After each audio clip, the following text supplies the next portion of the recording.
जननायक में बात ऐसे जाबाजों की जिन्होंने अपराध को ख़त्म करने की कसम खाई है। सीमा पर हमारे देश के जवान रहते हैं जो दिन रात देश की सुरक्षा के लिए डटे रहते हैं, लेकिन देश के अंदर कोई गड़बड़ी न हो इसके लिए पुलिस रहती है। सीमा पर देश के दुश्मनों की पहचान मुमकिन है, लेकिन देश के अंदर जो दुश्मन है उनकी पहचान थोड़ी मुश्किल होती है और इसी मुश्किल को आसान बनाती है एसटीएफ। प्रदेश को सुरक्षित बनाने के लिए सामाजिक अपराध पर लगाम लगाना जरूरी है, लेकिन उससे भी जरूरी ये है कि संगठित अपराध पर लगाम लगे और एसटीएफ की जवान यही करते हैं।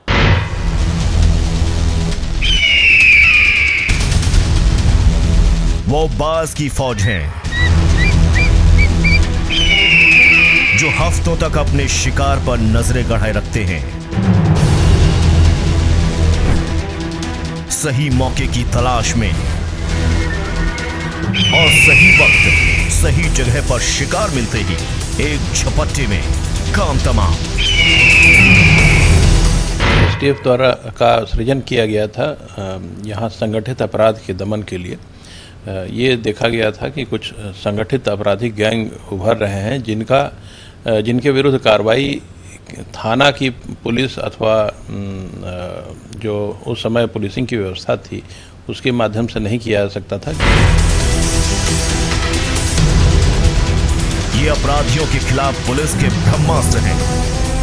इनका एक ही मिशन है,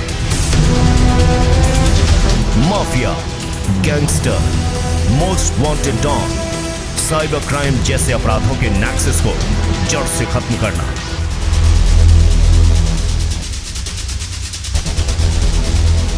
खास करके एंटी किडनैपिंग ऑपरेशंस, एंटी डकैती ऑपरेशंस, माफिया संबंधित ऑपरेशंस, फेक करेंसी के रैकेट्स जो अक्रॉस द बॉर्डर चलाए जा रहे थे, ड्रग रैकेट्स, नारकोटिक ड्रग्स से संबंधित बड़े रैकेट्स का खुलासा एसटीएफ ने कई बार किया है और इन सभी क्षेत्रों में काफ़ी बड़ी उपलब्धियां हासिल की।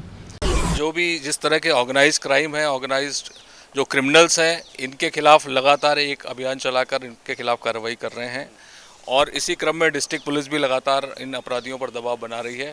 जहां तक हम एसटीएफ की बात करते हैं तो जो भी जितने भी इस तरह के आइडेंटिफाइड टारगेट हैं हम उनकी प्रॉपर एक बार लिस्टिंग करते हैं। उनको आइडेंटिफाई करने के बाद लगातार उनको मॉनिटर करने के बाद उनके खिलाफ जो भी एविडेंसेस हैं उनको निगाह में रखते हुए उनके विरुद्ध कार्रवाई करते हैं। जुर्म के खात्मे के लिए सिर्फ हथियारों का इस्तेमाल नहीं करते, ये दिमाग से भी अपराधियों को मात देते हैं। इनके बनाए चक्रव्यूह से बच पाना नामुमकिन है। ये है यूपी की special task force.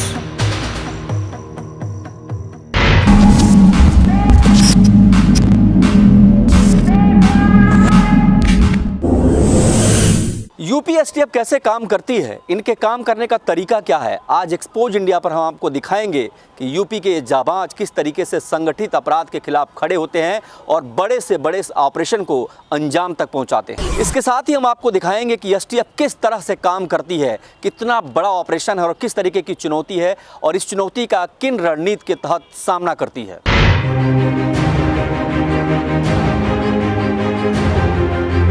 Uttar Pradesh Bharat की सबसे ज्यादा आबादी वाला राज्य, जहां करीब 22 करोड़ लोग रहते हैं। एक अनुमान के मुताबिक उत्तर प्रदेश की आबादी के बराबर दुनिया में सिर्फ 5 ही देश हैं। इतनी बड़ी आबादी वाले प्रदेश को उत्तम प्रदेश बनाने का दावा हर सरकार ने किया, लेकिन इसे तमगा मिला देश में सबसे ज्यादा हत्या और महिलाओं के खिलाफ वारदात वाले प्रदेश का। एनसीआरबी की 2016 की रिपोर्ट के मुताबिक देश के 19 बड़े शहरों में उत्तर प्रदेश में हत्या के सबसे ज्यादा मामले दर्ज हुए। इतने बड़े राज्य में कानून व्यवस्था को बनाए रखना हमेशा से ही चुनौती भरा रहा है और उत्तर प्रदेश हत्या, चोरी से लेकर संगठित अपराधों का भी गढ़ बन गया है। संगठित अपराध से निपटने के लिए ही स्पेशल टास्क फोर्स का गठन किया गया है। गठन के बाद से ही एसटीएफ ने कई बड़े केसेस को सुलझाया है। जो स्पेशलाइजेशन है और लगातार अपराधियों का परसुइट, ये दो तरीके हैं जिससे बहुत कम संख्या होने के बावजूद एसटीएफ पूरे प्रदेश और देश में एक्टिव रह पाती है और अपराधियों का दमन कर पाती है।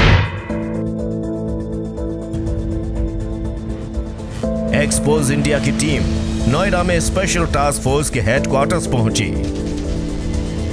स्पेशल टास्क फोर्स कैसे काम करती है, या आप पहली बार कैमरे पर देख रहे हैं? ये जवान सिविल ड्रेस में ही काम करते हैं।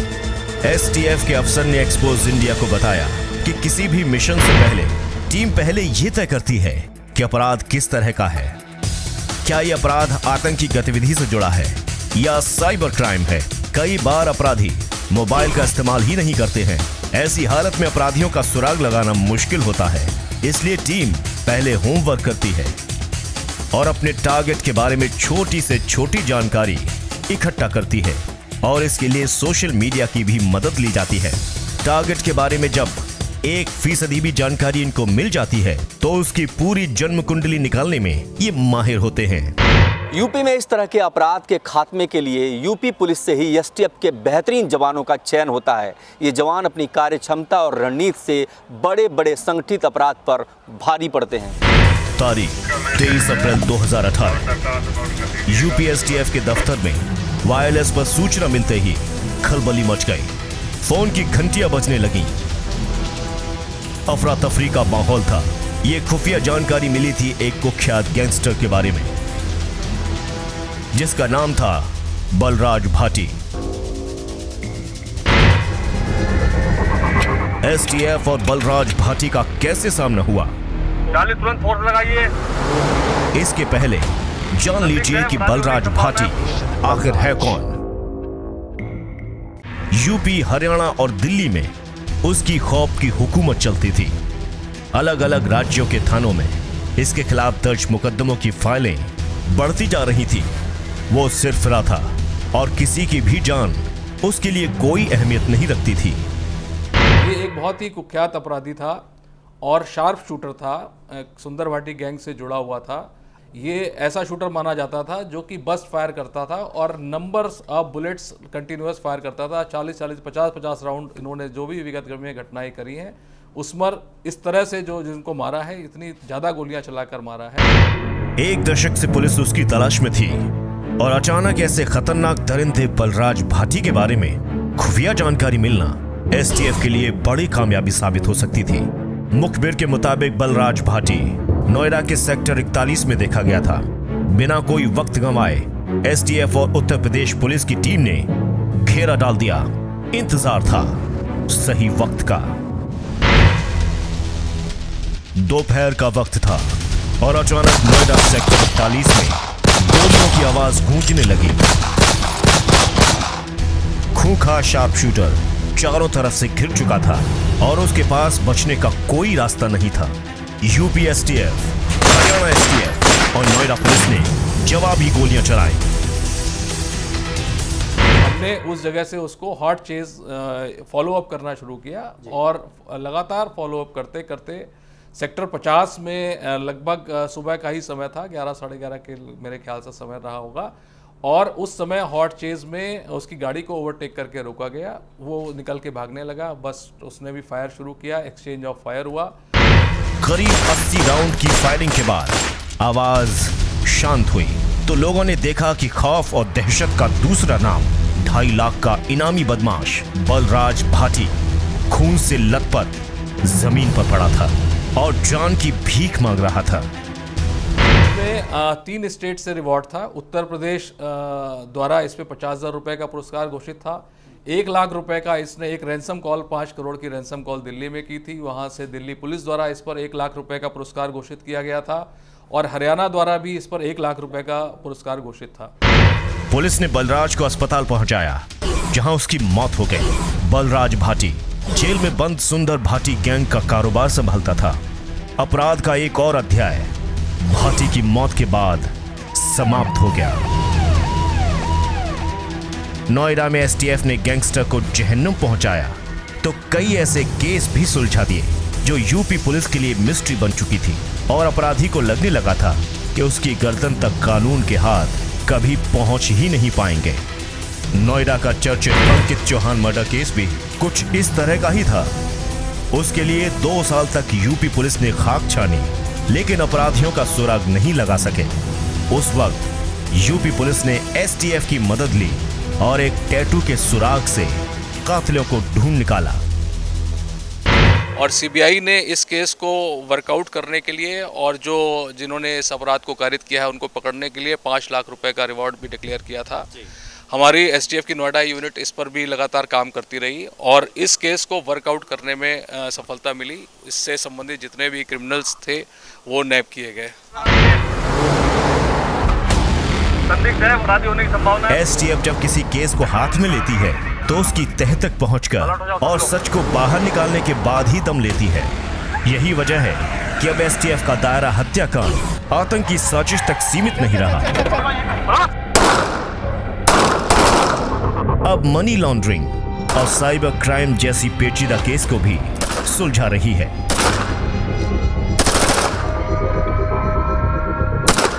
साइबर क्राइम की तहकीकात करना ऐसे अदृश्य दुश्मनों से लड़ने जैसा है जो न बंदूक से लूटते हैं न हथियारों से।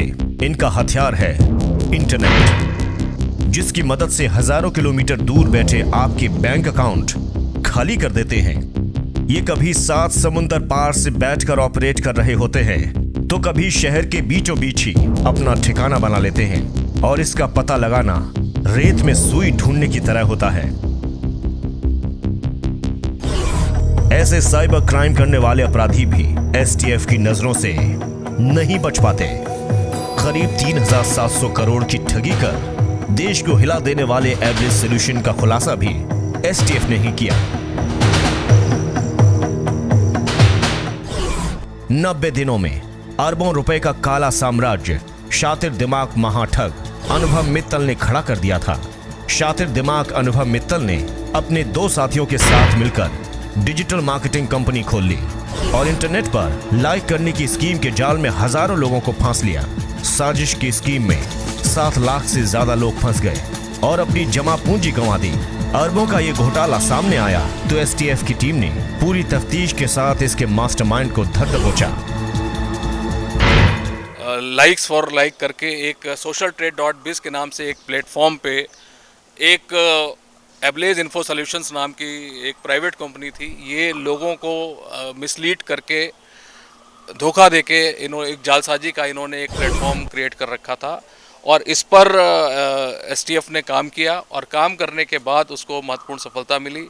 जब हमने इस मामले की छानबीन की तो पता लगा कि इससे लगभग 6 लाख से अधिक लोग इस मामले से जुड़े हुए हैं जो कि किसी लाभ की उम्मीद से इसमें इन्वेस्ट कर रहे हैं। इनके द्वारा जो 4 स्कीमें चलाई जा रही थी उसमें इन्वेस्ट कर रहे हैं, लेकिन अल्टीमेटली उनको इस इन्वेस्टमेंट का कोई रिटर्न आना नहीं था। ये कंपनी एक फ्रॉड कंपनी थी। 19 साल में 156 आउट ऑफ टर्न और 19 गैलेंट्री पुरस्कार मिले हैं। 90 एसटीएफ के जवान शहीद भी हुए हैं, लेकिन इन्होंने फर्ज को अपनी जिंदगी से हमेशा ऊपर रखा है। हमारे बहुत से कर्मी ऐसे हैं जिनको कि समय समय पर नवाजा गया है और मैं भी भाग्यशाली हूं इसी क्रम में कि मुझे भी राष्ट्रपति का वीरता पदक अलंकृत किया जा चुका है। ये एसटीएफ की फौलाद है जो लगातार काम करते हैं, कभी नहीं थकते। अगले हफ्ते किसी और नायक के साथ मिलेंगे, तब तक देखते रहिए एक्सपोज इंडिया।